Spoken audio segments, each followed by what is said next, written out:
You won't believe the insane lengths one HOA Karen went to just to try and ruin my farm. She even brought in bulldozers. But what she didn't know, I own the entire county. Before we dive into today's story, make sure to hit the like button and subscribe so we can keep bringing you amazing stories like this one. I woke up to the sound of deep rumbling outside my farmhouse, the kind that shakes the walls and rattles the windows. My first thought was that one of my ranch hands had brought in some heavy machinery for maintenance. But as I swung my legs out of bed and rubbed my groggy eyes, something didn't sit right. The sound wasn't coming from my equipment. It was coming from the main road leading into my property. Pulling on my boots and throwing on a flannel, I stepped out onto the porch, and that's when I saw it. 3 massive yellow bulldozers were lined up across my driveway, their thick steel blades pressed into the dirt like they were waiting for a command to tear everything down.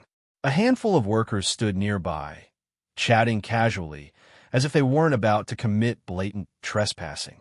And in the center of it all, standing like a general ready to send her troops into battle, was Karen. Karen had been a thorn in my side ever since she became president of a local HOA. The problem? I didn't live in her HOA. My farm was over a mile away from the closest subdivision, and it sat on land that was fully independent of any neighborhood regulations. But that hadn't stopped her from treating me like a rebellious outsider who refused to bow to her suburban kingdom. She had filed noise complaints about my tractors. She had tried to report my livestock as a health hazard. She had even gone so far as to claim my barn's rustic appearance was bringing down property values for her community. And now, apparently, she had decided to take things into her own hands. I walked down the porch steps, my boots crunching against the gravel, as I made my way toward her. "What the hell is this?" I asked, keeping my voice level but firm. Karen turned, her blonde bob bouncing slightly as she adjusted her designer sunglasses. "Oh, good, you're awake," she said, flashing me a sickeningly sweet smile. "I was hoping we could have a little chat before things get underway." "Underway," I repeated, my jaw tightening. "What exactly do you think you're doing, Karen?" She gestured toward the bulldozers. "It's simple. This farm has been an eyesore for the community for far too long, and we've finally decided to do something about it." I let out a sharp laugh, more out of disbelief than anything else. "You decided?" I echoed. "Karen, you have no authority here. This land isn't part of your HOA. You can't just show up with a demolition crew and start tearing things down." She pulled a manila folder from her oversized purse and flipped it open, revealing a stack of printed documents. "Actually, I can," she said smugly. "Under county beautification regulations, any property deemed neglectful and unsightly can be subject to mandatory cleanup efforts." I snatched the folder from her hands and skimmed through the papers. My brows furrowed. These weren't official government documents. They were fabrications. Cheap copies of real regulations that had nothing to do with my property, twisted and rewritten to suit her agenda. I looked up at her, my patience wearing thin. "You really think you can fool me with this crap?" I snapped. "This isn't real. None of this applies to my land." Karen rolled her eyes and crossed her arms. "Believe what you want," she said, "but I already got the necessary approvals from the county office. These bulldozers will be clearing this property by the end of the day, whether you like it or not." I stared at her, my anger simmering beneath the surface. She was bluffing. She had to be. There was no way in hell that any official would have approved something like this without notifying me first. But Karen was the type of woman who thought she could get her way just by talking loud enough and pushing hard enough. I took a deep breath, forcing myself to stay calm. "Karen," I said, my voice dangerously low, "you have no idea what you've just done." She smirked. "Oh, and why is that?" I folded my arms, my eyes locking onto hers. "Because, Karen," I said, pausing for effect, "I don't just own this farm. I own the entire county." Her smirk faltered, just for a second, but it was enough. The workers who had been standing nearby shuffled uncomfortably, exchanging wary glances. I could see the way their confidence wavered. Clearly, they hadn't been told who they were dealing with. Karen forced out a laugh, though it sounded more nervous than amused. "Oh, please," she scoffed. "You expect me to believe that?" I reached into my back pocket, pulling out my own set of documents. real ones with official seals and notarized signatures. See for yourself, I said, handing them to her. Every acre of this land, every road leading into town, every business and development in this county, it all belongs to me. Karen's face drained of color as she scanned the papers. Her fingers trembled slightly as she flipped through page after page of undeniable proof. You see, Karen, I continued, my tone calm but firm. I don't answer to you. I don't answer to your little HOA. In fact, if I wanted to, I could have every house in your neighborhood condemned by the end of the week. That road you live on? I own that too. And if I really wanted to be petty, I could close it off tomorrow and turn it into a private road. Karen's mouth opened and closed like a fish out of water. The workers behind her were now looking very uncomfortable, clearly realizing that they'd been dragged into something way above their pay grade. I took a step closer, lowering my voice so only she could hear. So here's what's going to happen, I said. You're going to take your bulldozers and get the hell off my land. You're going to leave me and my farm alone. And if you ever pull a stunt like this again, I'll make sure you regret it. Karen swallowed hard. She was still trying to maintain her composure, but I could see the fear creeping into her eyes. Fine, she muttered, shoving the documents back at me. She turned sharply on her heel and barked orders at the workers. Within minutes, the bulldozers roared back to life, not to destroy my farm, but to retreat back down the road. As I watched them go, I couldn't help but shake my head. Karen had tried to play a game she had no business playing, and she had just learned the hard way that I wasn't someone she could push around. But something told me she wasn't done just yet. Despite the embarrassing defeat she suffered when I revealed my ownership of the entire county, Karen was not the type to back down gracefully. If anything, my public humiliation of her only fueled her determination to get back at me. I could see it in the way she had clenched her jaw as she stormed off that day, her perfect little bob trembling with rage. I had a feeling she wouldn't let this go, and I was right. It started with small inconveniences. At first, I thought nothing of it when my usual delivery of feed and farming supplies didn't arrive on time. Maybe there had been a mix-up with the order. But when I called the supplier, they stammered something about unexpected delays and wouldn't give me a straight answer. Then, when I drove into town to pick up some additional equipment myself, several stores that I had done business with for years suddenly claimed they were out of stock on items they had promised me just a week before. It wasn't just stores, either. The local hardware store's owner, Jim, an old friend of mine, pulled me aside while I was browsing. He looked around as if making sure no one else could hear before he muttered, "Look, I shouldn't be telling you this, but I thought you ought to know. Karen's been making the rounds." I arched an eyebrow. Making the rounds? Jim sighed. She's been leaning on businesses, telling them to stop working with you. Claims your farm is a nuisance property and that cutting ties now will save them trouble down the road. I let out a low chuckle. She really thinks she can blacklist me? She's trying, that's for sure. Jim scratched the back of his head. Most folks don't want to cross her cause she makes their lives hell if they do. I smirked. Well, she's about to learn that I'm not most folks. Jim let out a knowing chuckle. I figured you'd say that. That conversation confirmed what I already suspected. Karen wasn't just angry. She was waging a war, and she wasn't stopping at businesses. The very next morning, a county inspector showed up at my front gate, clipboard in hand and a nervous expression on his face. He looked like a man who had been forced into something he didn't want to be a part of. I met him on the porch, arms crossed. "Let me guess," I said before he could even speak. "A concerned citizen filed some complaints about my farm?" He cleared his throat awkwardly. Why, he admitted. "We received multiple reports about improper land use and unlicensed commercial activities." I let out an exaggerated sigh. "And what, exactly, am I supposed to be doing illegally?" The inspector flipped through his notes. The complaints mention excessive noise, improper waste disposal, and he paused, looking up at me like even he didn't believe what he was about to say. "Illegal livestock trading?" I let out a sharp laugh. "Illegal livestock trading? What does she think I'm doing? Running a black market cow, smuggling ring?" The inspector gave me an apologetic shrug. "Look, I have to follow up on any formal complaints. It's part of my job." I leaned against the porch railing. "I get it," I said, my voice calm but firm. "But let me save you some trouble. I walked inside, grabbed a folder from my office, and handed it to him. Everything you need to know is in there. My zoning approvals, my agricultural licenses, my compliance reports. You'll also find an official letter from the county board itself, confirming that my farm operates within every regulation. The inspector thumbed through the paperwork, nodding as he scanned the documents. This all looks in order, he admitted, his shoulders visibly relaxing. I smirked. Of course it does.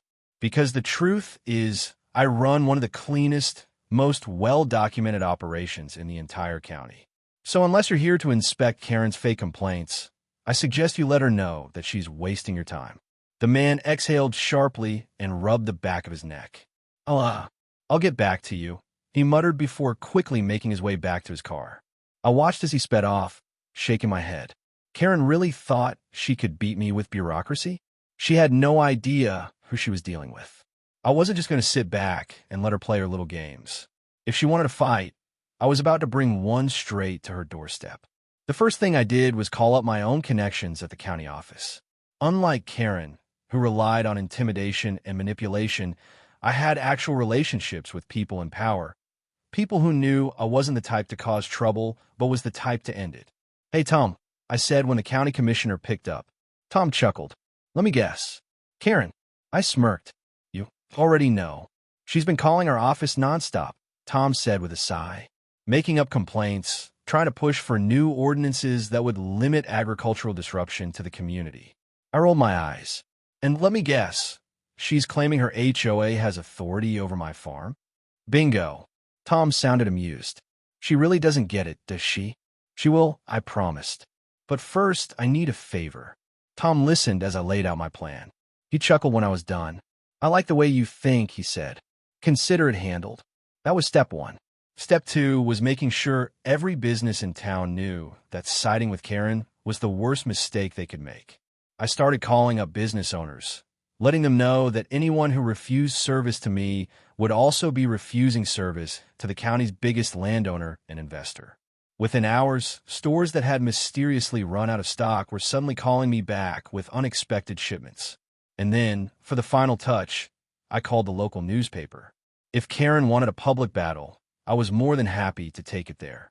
The next morning, an article hit the front page. HOA president accused of harassing local farmer. But did she know who he really was? The piece outlined everything. Her attempted demolition stunt, her false complaints, her strong-arm tactics against local businesses. It even included a few choice quotes from county officials who were concerned about the abuse of HOA influence in areas beyond their jurisdiction. Karen had no idea what was coming. And the best part? This was only the beginning. Karen had made a critical mistake. She thought she could play dirty and get away with it. But what she failed to understand was that I had the kind of power she could only dream of. She had tried to use her HOA connections, her influence over local businesses, and even the county inspectors to force me into submission. But she was about to learn, in the most spectacular way possible, that when you try to take on someone who owns the entire county, you're only digging your own grave. The fallout from the newspaper article was instant. The moment it hit the shelves, Karen's name was everywhere. The piece wasn't just a hit piece on her. It was a full-blown expose. It detailed her history of abusing HOA authority, her multiple failed attempts to claim jurisdiction over properties she had no business controlling, and even testimonies from frustrated homeowners who had dealt with her ridiculous, overreaching rules. A few of them even went on record, describing how she had fined them for absurd infractions. One man was fined for leaving his garage door open for too long, another for planting flowers that weren't HOA approved. But the real kicker? The article mentioned that she had tried to bulldoze private property and later attempted to sabotage local businesses when her plan failed. That was what did her in. Within hours, social media exploded. People across the county were sharing the article, mocking her, posting memes about Karen, the HOA tyrant. Some even started digging up dirt from other communities she had tried to control. Turns out, she had been forced to step down from another HOA board years ago after a similar power trip, something she had managed to sweep under the rug until now. The town meeting was called that very evening. Normally, HOA meetings were quiet affairs with only a handful of homeowners showing up. But this time, the entire community packed the venue. People were furious. I didn't even have to say anything. The moment Karen walked in, the room erupted. "This woman has been harassing us for years," one homeowner shouted. "She tried to destroy private property," another yelled. "I've been fined 3 times for parking in my own driveway," someone else added. Karen, normally the smug queen of the HOA, looked pale. She tried to defend herself, stammering out weak excuses about how she had been misrepresented in the media.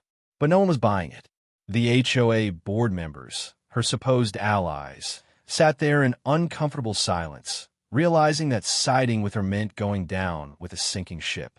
Then the board president spoke. "We've discussed this at length," he said, clearing his throat. "And in light of recent events, we've come to a decision." Karen stiffened. "You are hereby removed as HOA president, effective immediately," he continued. "You are also banned from holding any leadership position within this organization again." Dead silence. Then the crowd erupted in cheers. Karen's mouth fell open. "Why, you can't do this," she shrieked. "Oh, we absolutely can," the president shot back. "And we just did." Her reign was officially over. But I wasn't finished. You see, Karen had spent weeks trying to make my life miserable, calling inspectors on me, blacklisting my farm, and trying to use her influence to turn people against me. But what she never considered was that I had been quietly gathering my own evidence. A few days after her public humiliation, I decided it was time for the final nail in the coffin. I paid a visit to the county office, walking in with a folder of documents under my arm. The clerk at the front desk looked up and smiled. "Good to see you, Mr. Johnson. What can I do for you?" I placed the folder on the desk. "I need to file a few legal complaints." She raised an eyebrow, flipping through the papers. "Wow. HOA fraud, misuse of community funds, illegal property assessments. This is serious." I smiled. "Yes, it is."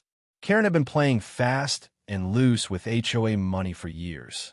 She had levied extra fines against homeowners she didn't like, had misallocated funds for projects that conveniently only benefited her part of the neighborhood, and had used HOA resources for personal gain. And now, I was handing it all over to the county authorities. It didn't take long. Within a week, an official investigation was launched. Karen received a formal summons. HOA records were audited, and it turned out that not only had she been mismanaging funds, she had been embezzling them. The best part? The homeowners who had suffered under her rule had finally had enough. They lawyered up and launched a class action lawsuit against her. She lost everything: her position, her credibility, and eventually her home. The same HOA she had once ruled overvoted to evict her from the neighborhood after a fraud came to light. It was poetic justice. She had spent years using the HOA to control others, only to be thrown out by it herself. As for me, my farm was thriving. The businesses that had hesitated to work with me before came crawling back. Some even offered me discounts just to get back in my good graces. I accepted the ones that had genuinely been caught in the crossfire, but made sure to cut ties with anyone who had actively sided with Karen. The town as a whole seemed to breathe a collective sigh of relief now that Karen was out of power. And me? I enjoyed the sweet, sweet taste of victory. A few months later, I heard that Karen had moved out of state. Apparently, she was trying to get onto another HOA board in some other town. I just laughed. Some people never learn.